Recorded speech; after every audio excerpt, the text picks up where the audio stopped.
تا حالا شده برنامه ریزی کنی یه کاری رو انجام بدی ولی بعد مدتی ببینی زمان زیادی گذشته ولی تو به هیچ کنون از کارات نرسیدی؟ تا حالا شده بعد مدتی اصلا انگیزه‌ای برای انجام هیچ کاری نداشته باشی و مدام همه رو به تعویق بندازی؟ بله، کاملا درکت میکنم. باید بگم که یه جورایی شما همه چی داری به جز نظم و دیسیپلین. اول از همه سلام عرض میکنم به همه شما عزیزای دل. علیرضا شریفیان هستم و به یکی دیگه از ویدیوهای چنل دی ساکسس خیلی خوش اومدید. تو دنیای امروزی که پر از حواس پرتیه، متمرکز موندن روی ایده و هدف اصلی روز به روز سخت‌تر و سخت‌تر میشه. همه ما آدما اهداف و آرمان‌های زیادی برای زندگی داریم، اما واقعا چند نفر از ما از ته دلش دنبال خواستمونیم؟ این وسط بین همه انسان‌های هدفمند یک فرق اساسی رو قائل میشه، اونم نظم و پایبندی به انجام وظیفه است. کسی که تحت هر شرایطی وظیفه و مسئولیت خودش رو ترک نمی‌کنه و سخت مشغول کاره، چرا باید با کسی که فقط روز اول انگیزه داشته یکسان باشه؟ زندگی هنر تعامل با سختی هاست و اگر پستی بلندی های روزگار شما رو غرق در خودش نکنه و حواستون رو پرت نکنه، شما هرگز خواستتون رو از زندگی فراموش نمی کنید. پس بیاد یه بار برای همیشه به داشتن انگیزه که فقط مدتی هست و بعدش میره نبگیم و نظم و دیسیپلین رو چاشنی اصلی زندگیمون کنیم. این ویدیو به 3 راهکار بسیار مفید و ارزشمند برای افزایش دیسیپلین شما اشاره داره که امیدوارم ازش لذت ببرید. اولین و اصلی ترین مورد داشتن برنامه است. کسی که هنوز نمیدونه میخواد چیکار کنه قطعاً دیسیپلینی هم نداره. شما وقتی یک کاری رو برای خودتون تنظیم میکنید، قدم اول برای ترک عادت تنبلی رو برداشتید و شاید باورتون نشه ولی این اصلی ترین قدم محسوب میشه. برنامه ریزی به مسیری که میخواید برای موفقیت خودتون طی کنید یک جهت اصلی و درست رو به شما ارائه میده. قطعاً تنبلی ها دقیقاً مثل فرعی های غلط تو این مسیر جلوی شما سبز میشن.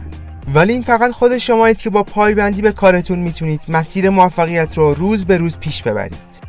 برای مثال روزی که داشتم ویدیوی بالا رو ضبط میکردم واقعاً مثل ایشون مریض شده بودم، ولی چون تو برنامه بود که انجامش بدم پس انجامش دادم. میپرسید چطوری؟ باید بگم که اینطوری.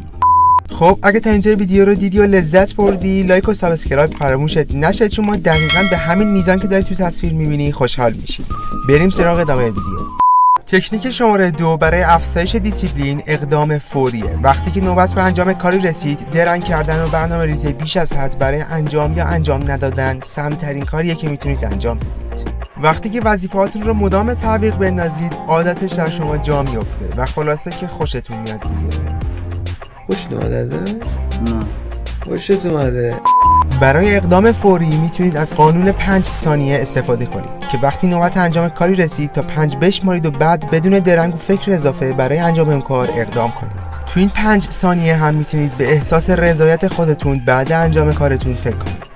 قانون شماره 3 فکر مثبته. این فکر مثبت و اندیشه درست هست که میتونه شما رو همیشه پایدار و ایستا در مسیرتون نگه داره. اگر شما مدام به خودتون باور داشته باشید که میتونید کارهاتون رو انجام بدید یا برعکس از انجام کاری صرف نظر کنید، دیگه نیازی به انگیزه و انرژی بیرونی ندارید. ذهن شما قوی ترین سلاح در جهانه و خب فقط کافیه که اونو هر روز خدا قوی تر کنید. این فکر مثبت و باور به خودتونه که میتونه شما رو تحت هر شرایطی از پیچیدن تو فرعی‌های اشتباه جلوگیری کنه. برنامه‌ریزی کنید، بدونید که دارید کدوم مسیر و چه اهدافی رو طی می‌کنید و این کار رو از کوچکترین بخش‌ها شروع کنید. و بعد نوبت رسیدن به کار از قانون 5 ثانیه برای اقدام فوری استفاده کنید و بعد به مرور می‌بینید که برای انجام کارهاتون تنبلی رو کنار گذاشتید. و در انتها هر روز خدا فکرتون رو قوی تر کنید و فقط به ایمان و فکر مثبت اجازه ورود به ذهنتون رو بدید. این کار نوع نگاه شما به زندگی رو عوض میکنه و غفلت‌های کوچیک برای شما به یک خط قرمز بزرگ تبدیل میشه. امیدوارم که از ویدیوی امروز لذت برده باشید عزیزای دل. تا ویدیوی بعدی همینقدر که دارید تو تصویر ملاحظه میکنید در تکاپو باشید. همتون رو خدای بزرگ میسپارم. تنتون سلامت، دلتون شاد.